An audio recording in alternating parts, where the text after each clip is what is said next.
নির্বাচন যদি সমাধান না হয় তাহলে আপনাদের পদক্ষেপ কি থাকবে? সেই জন্যই তো বলা হচ্ছে সমাধান হওয়ার সবথেকে ভালো পন্থা যার হাতে আছে তার নাম হচ্ছে মমতা ব্যানার্জি। যে দলটা এই মুহূর্তে পশ্চিমবাংলায় অ্যাডজুডিকেশন সমাধান করার মধ্যে সবথেকে বেশি প্রেশার নিতে পারবে তার নাম হচ্ছে Trinamool Congress.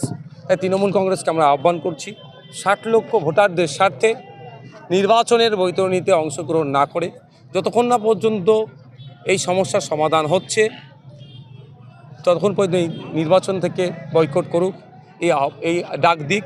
Indian secular front তথা নওশাদ সিদ্দিকী এই ডাকে সাড়া দেবে। এটা অন্যথায় আমরা আমাদের মতো যে ছোট্ট পরিসর হলেও আমরা প্রতিবাদ চালিয়ে যাব। আপনাদের দক্ষিণ মালদার সংসদ আপনাদের সাপোর্টে জয়ী হয়েছিলেন, বর্তমানে আপনাদের হাত ছেড়ে দিলেন, এই বিষয়ে আপনি কি বলবেন? দেখুন, চর্চা করলে অনেক কিছু হবে। ঈসা খান চৌধুরী সাহেবের পিতা আমাদের কাছে চিঠি করেছিলেন তা গণিকার চৌধুরী সাহেবের ইতিহাস তুলে।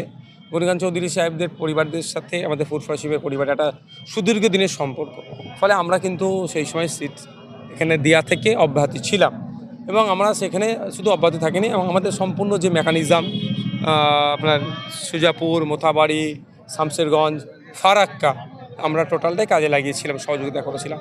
এই মুহূর্তে আমরা তাদের কাছে যখন যোগাযোগ করে তখন বলে এটা এআইসিসির ব্যাপার বলে তারা এক প্রকার এড়িয়ে যাচ্ছেন।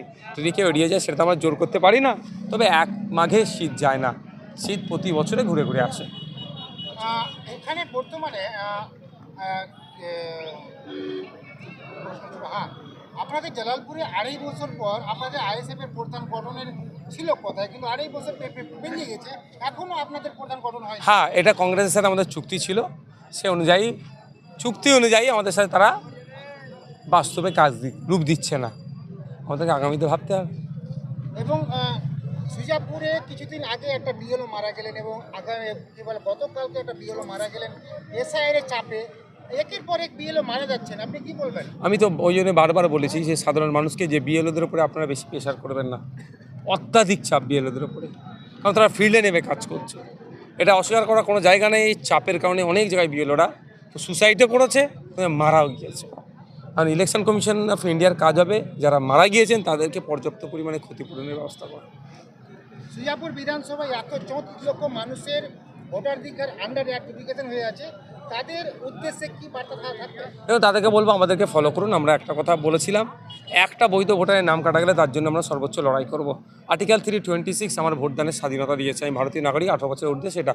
সুতরাং যদি কারো হয় আমাদের নেতৃত্বদের সাথে যোগাযোগ করুন। আমরা লিগাল লড়াই করছি, আইনি লড়াই করছি। সুপ্রিম কোর্টে আমার নিজের মামলা করা আছে 68,938/2025 আমার ডায়েরি নাম্বার।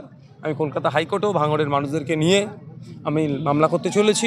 সুজাপুরের মানুষরা যদি চায় যে আমাদের সাথে আইএসএফ পার্টি বলে বলছি না যে তাদের আইনি লড়াই করুক, আমাদের সাথে যোগাযোগ করলে আমরা আইনি লড়াই করব। তবে এতটুকু কথা বলবো সুজাপুরের মানুষকে যে আপনারা আপনাদের জনপ্রতিনিধি তৈরি করুন। ভুল জনপ্রতিনিধি তৈরি করেছিলেন বলে আইনসভার, আজকে দেখুন বিধায়ক আপনাদের হয়ে একটাও কথা বলছে না। তো আগামী দিনে বিধায়ক যাতে আপনার বিপদে আপদে পাশে থাকে তার জন্য আপনার উচিত হবে আমাদের হাতকে শক্ত করা। ওই তৃণমূলের খপ্পরে পড়বেন না। আর বিজেপির প্রশ্ন তো আসছেই না, বিজেপিতে রিজেক্ট আমরা করে দিয়েছি। তৃণমূলকে বিজেপিকে আটকানোর জন্য তৃণমূলকে যারা ভাবছেন তারা ভুল হবে।